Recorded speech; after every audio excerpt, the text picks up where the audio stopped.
আজকে যাচ্ছি আমি আমার দিদি বাড়িতে একটু ঘুরতে, কিন্তু ওটা ঘোরা বলা যায় না। আমি যাচ্ছি ওর একটু হেল্প করতে। ওদের বাড়িতে কীর্তন আছে, তাই হাতে হাতে একটু কাজ করতে গেছিলাম।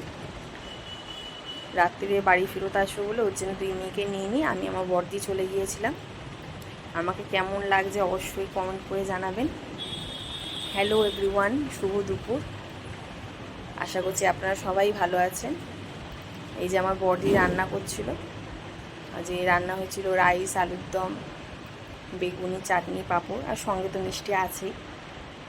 আর এই যে ট্রেনটা দেখলেন, এটা আমার দিদির বাড়ির পেছনেই দমদম স্টেশন আছে, ওখানকার ট্রেন। আর যিনি খোল বাজাচ্ছে উনি হলেন আমার বাবা। খাওয়া দাওয়া সেরে প্রায় 12টা বেজে গেছিলো, তো ও বাড়ি চলে এসেছিলাম, দিদি আসতে না করছিল। ভিডিওটা কেমন লাগলো অবশ্যই জানাবেন। টাটা।